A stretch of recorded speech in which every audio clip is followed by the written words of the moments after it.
Comment arroser ses semis ainsi que ses pieds-mers de plantes carnivores en automne avec l'hiver et le froid qui commence à s'installer par chez nous?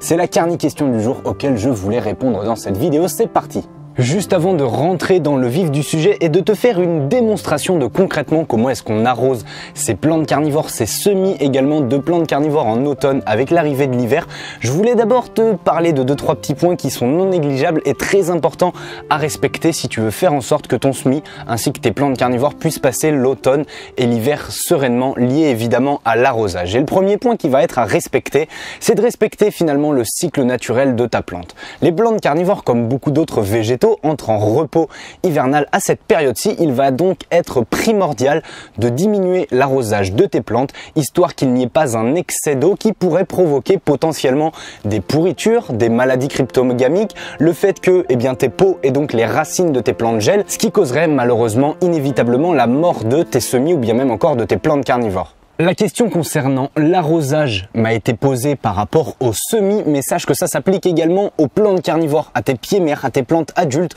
Donc finalement, les conseils que tu vas recevoir dans cette vidéo se dupliquent, que ce soit pour tes semis, pour tes drosera, tes dionéa, tes sarracenia, etc.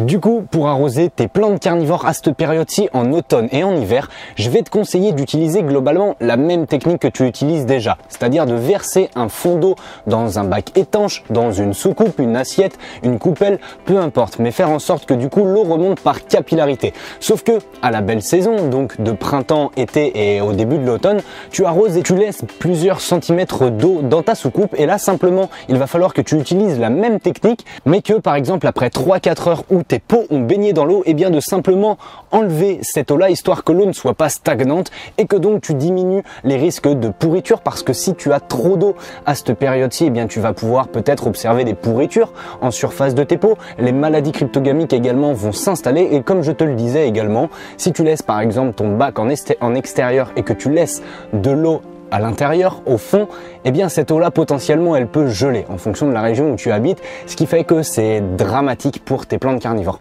Il va donc falloir que tu utilises la même technique, mais que tu la retires bien du bac après 3-4 heures. 3-4 heures, c'est globalement la période de temps qui est suffisante pour que tes peaux, pour que tes plantes carnivores et que le substrat réussissent à imbiber suffisamment d'eau pour que celui-ci soit légèrement frais, humide, ce qui conviendra parfaitement. Il faudra donc que tu fasses bien attention de laisser ton bac sans eau entre deux arrosages et souvent avec une semaine d'intervalle entre deux arrosages, ça devrait convenir parfaitement. Mais une fois de plus, il faudra que tu t'amuses à toucher un petit peu en surface le substrat pour voir si celui-ci est suffisamment frais ou pas.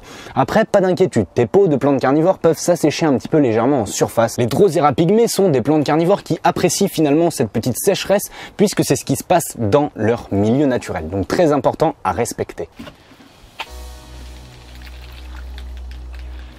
Il te suffit donc de verser quelques centimètres d'eau, inutile de trop en mettre et de simplement maintenant attendre, comme je te le disais, 3-4 heures à peu près que les peaux, que le substrat de tes plantes carnivores imbibe bien cette eau là et tu pourras ensuite retirer l'eau finalement de ta soucoupe, de ton bac, de ta coupelle étanche.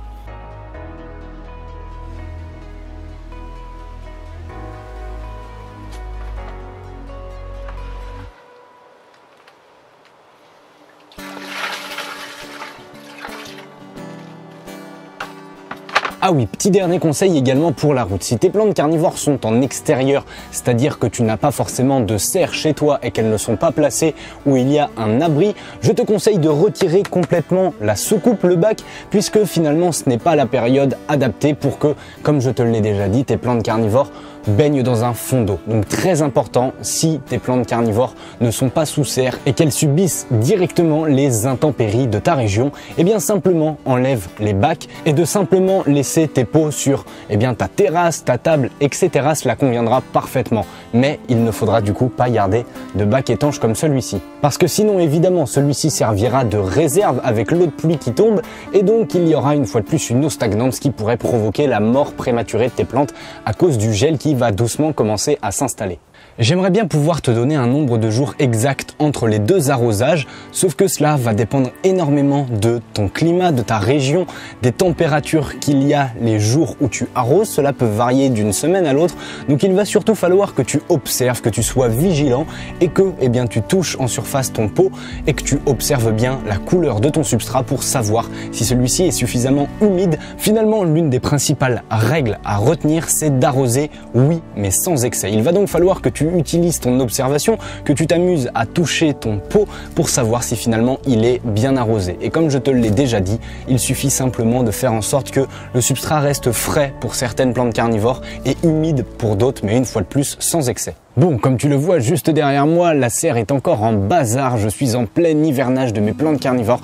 J'ai énormément de choses à faire pour les différents projets qui vont arriver, donc à la fin de cette vidéo, je m'y remets. Mais juste avant, sache que tu as la possibilité de rejoindre une nouvelle chose, quelque chose que j'ai créé, un canal Telegram. Je passe beaucoup de temps à échanger avec toi, avec des membres de la communauté sur Messenger, notamment par message vocal, et je me suis rendu compte qu'il existait un outil pour pouvoir te partager mes découvertes au jour le jour, des informations par exemple que j'aurais envie de te donner sans forcément en faire une vidéo YouTube, parce qu'en faire une vidéo YouTube, là j'ai failli tomber, ça me demande pas mal de temps, de préparation, alors que finalement, vu que j'utilise déjà beaucoup les messages vocaux, je trouve que c'est un format qui est très adapté. Ça peut être également de l'écrit, différents liens que je pourrais te partager. Il y a quelques temps, j'avais regardé un reportage sur les plantes carnivores que j'ai trouvé juste génial et j'avais eu envie de te le partager. Finalement, je l'ai fait sur le groupe Facebook, mais il faut avouer que c'est pas ce qu'il y a de plus adapté. Alors le canal Telegram, c'est une très bonne chose. Je te laisse donc aller voir dans le premier lien qui se situe en description de la vidéo pour le rejoindre. Il te suffit simplement de taper sur ton Google Store ou autre chose pour télécharger l'application.